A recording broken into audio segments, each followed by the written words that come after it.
Alrighty. Practice problem 1. It's kind of the basic one here. We have 5.5 moles of ethane, reacts with oxygen and air. How many moles of carbon dioxide will be produced? Well,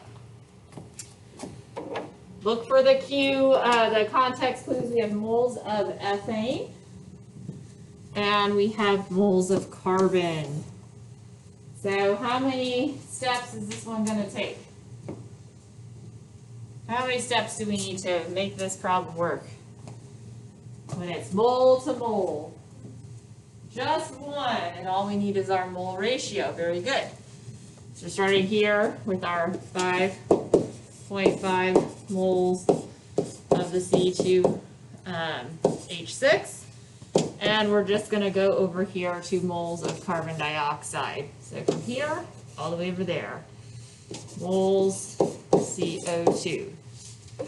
Then we can set up our T-chart like so. We diagonal down the moles of the ethane, they go down. Moles C2H6. Then all we have to do is look at our balanced equation. 4 moles of carbon dioxide to 2 moles of our ethane. The moles of ethane then cancel, and we're left with our moles of carbon dioxide. And the 4 over 2 like that, that's basically, that cancels down to 2, so it's like 5.5 times 2. Although, use your handy dandy calculator. Definitely want to do that. So what do we get? What is our calculator answer? What do we see when we do the 5.5 times 2? It is 11. Very good. The calculator answer is 11. Is that the correct significant figure answer, though? How many digits do we start with over here? Right? We have 3 because of the decimal point, and that 0 is after a non-zero digit, so it counts as being significant. So we have to make this one have 3. So to make this one have 3, add a decimal and a 0. Don't forget your unit, which happens to be moles. Don't forget your substance, which happens to be carbon dioxide. Unit substance. So 11.0 moles. Very good. Easy one, just the mole ratio step.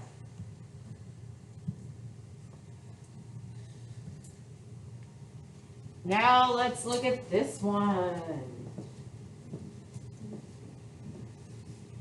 How many moles of ethane are required to produce 2.84 liters of water vapor at standard temperature pressure? How many moles of ethane? So we don't know this. We want moles of ethane. And we have liters water vapor, 2.84 liters of the water vapor. So we're going to go from water over here. We can set this up. But before we can go and switch over to ethane, we've got to change our liters to moles. So that's a conversion step in the beginning. This is the liters of the water vapor. Then we go to moles of the water vapor. Once we get to moles of water vapor, change it to moles, then we can switch to the moles of the ethane. Like so. So that's basically what happens. We have to go through the mole, change it to moles, that's conversion step 1, then do mole ratio, which would be the step 2. This one's going to take 2 steps. And you should recognize it as one that's going to take 2 steps because it's something to moles. Okay? Something to moles. So let's set up our chart. Set it up for the rest of it, like liters goes down. Liters cancels on the bottom, and then the moles of the water has to go down here to cancel. So this would be moles of water. Now that we have everything positioned in its correct spot, we can start entering the conversion factors. So at standard temperature pressure, How many liters of any gas equals 1 mole? What is that conversion number at standard temperature pressure? Which number is that one that we need? Anyone? Yes, we need that 22.4. 22.4 liters equals 1 mole at standard temperature pressure. If you don't remember standard temperature pressure, it is 0 degrees Celsius, which is the freezing point of water, and 1 atmosphere, which is atmospheric pressure at sea level. Now, come over here to this point. We need to look at our balance reaction. The moles of the water, 6. The moles of the ethane, 2. Insert your mole ratio from the balance reaction. Now we have our fraction set up. We can check to make sure everything cancels like it's supposed to. Liters, moles of water, and then we end up with moles of ethane. So essentially I'm taking my 2.84, multiplying it by 2 on the top, dividing by the 22.4, and then dividing by the 6. And how many significant figures do we keep? 3. Very good. So the calculator answer, here we go for the calculator answer, 0.042261. So my first significant digit is the 4. Going to keep the 2. What do I do to the second 2?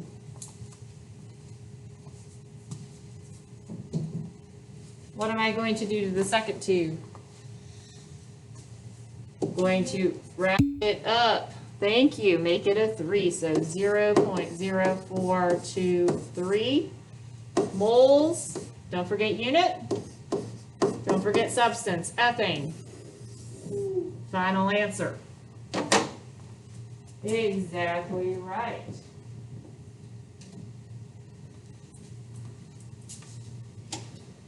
And that's the correct answer. All right, now for this one, make sure you've changed your number there to 155 grams so we don't get a wacky, crazy percent yield since there was a typo in there. All right, so this one has a little bit more to it. Practice problem number 3. Some underwater welding is done via the thermite reaction. You guys saw the thermite reaction at the beginning when we talked about the Hindenburg, where rust reacts with aluminum to produce iron and aluminum oxide. It's a very exothermic reaction with lots of heat. Makes it like lava. One such reaction, 383 grams of rust and excess aluminum produced 155 grams of iron. And we're going to figure out what the percent yield of that reaction is. Now, what's the formula for percent yield again? That we need to start there. What figures do we need for percent yield? Percent yield is what divided by what times 100? Because, you know, percents are always times 100. Anybody remember? What's our percent yield equation that we're going to need?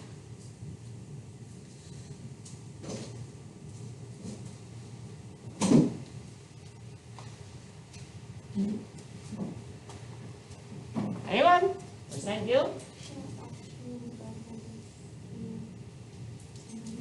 Yes, yes. Actual or the experimental one that we find in the lab that you actually get from the lab over the theoretical times 100. Okay, so we're looking for experimental over theoretical times 100.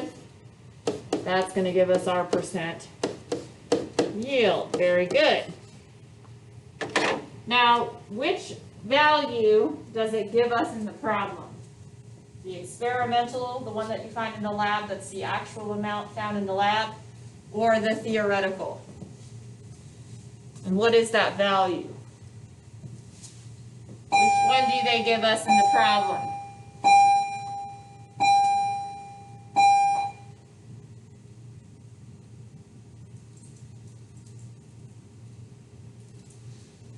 Well, we only have two numbers up here.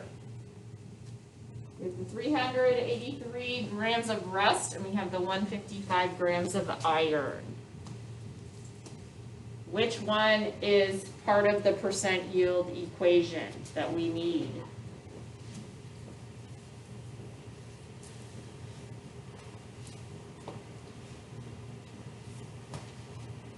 Nobody's got it? Okay, the way that these percent yield, yes, the experimental is definitely up there. Which one is it? Is it the grams of rust or the grams of iron? Yes, there we go. That's what we need. That's the experimental. Our experimental value, or the one that we got in the lab. Experimental yield. They did not give us the theoretical. Instead, what did they give us? They gave us the amount of rust used. So we have 383 grams of rust to start with. So we have to find the theoretical yield.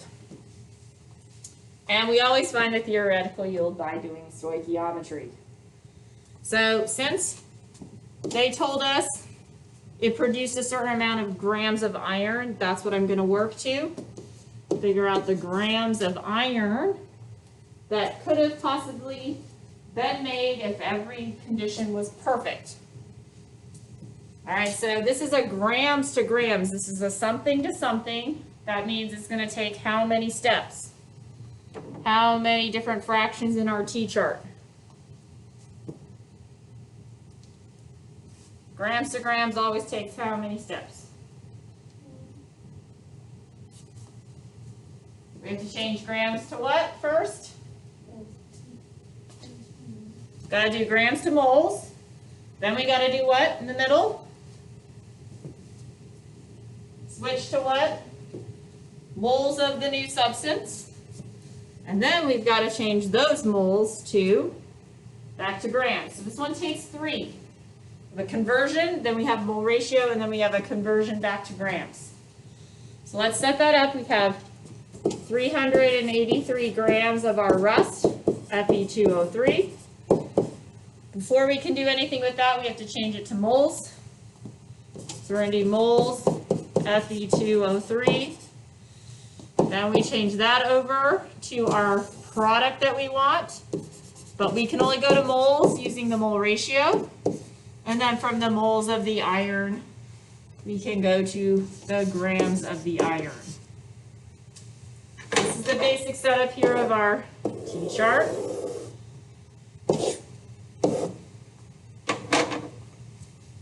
Rust, grams to moles of rust. Moles of rust to moles of iron to grams of iron. So we take this, we diagonal it down, start setting it up.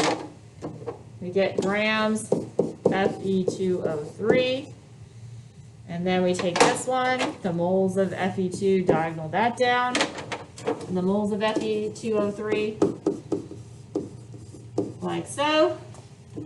And last but not least, the moles of iron are going to go down here. So moles of iron, setting up our fractions for canceling. Now, 1 mole of Fe2O3 or rust. We have to figure out the molar mass of this, so we need to go to our periodic table. Look that up. We have 2 irons. So 2 times, what's the molar mass of iron? What does it say on the periodic table for iron? 2 decimal places, please. We want to stick with the same molar mass. So round it to 2 decimal places. What is the molar mass of iron?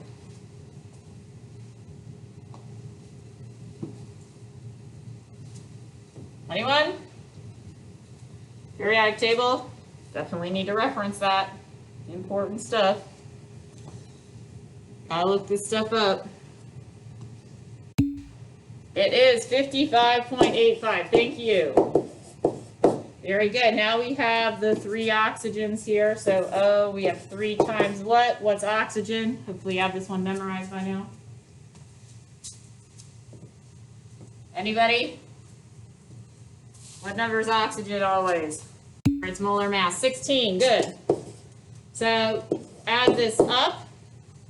Take a moment to multiply and add that up. So we get our molar mass for iron 3 oxide, or rust. Fe2O3 is iron 3 oxide. So 2 times 55.85 less 48 basically. Gonna get 159.70, 2 decimal places, very good. That's the only problem with these grams to grams problems is you always have to look up molar masses, so that always takes an added extra step. Now we go to our balanced reaction. We have 1 of our rust moles to 2 of the iron moles. And now for the last step, 1 mole of iron is equivalent to how many grams? Well, we already looked that up. We have our 55.85. So that's how many grams of iron are in 1 mole. Now we should be able to cancel and calculate. Grams of rust, moles of rust, moles of rust, moles of iron, and now we have grams of iron. So let's do the multiplication of our fractions here. 383 times 2 times 55.85, and then divide it by the 159.7. Here getting 268 grams of our iron. Now this, of course, is the theoretical yield. Always find the theoretical yield from the stoichiometry. If everything was perfect, every condition, should be able to get 286 grams in that reaction. What they actually got, or the experimental one that they did from the reaction, what they were able to collect was 155. So up here, we would do 155 divided by the 268 times 100 to get our percent yield. So let's go ahead and do that. And as you can see, definitely not up to close to 100 here, ending with 57.8%. Right? 8%. Very good. So the percent yield being a little bit over 50%. So percent yield problems you should be able to recognize because they will give you an amount for one of the products. And they will give you usually an amount for one of the reactants, and you have to do the stoichiometry to find the theoretical yield. Then you divide the given experimental or actual one that they put in the problem by the theoretical, which is what you calculate from the stoichiometry, times 100, you get your percent yield.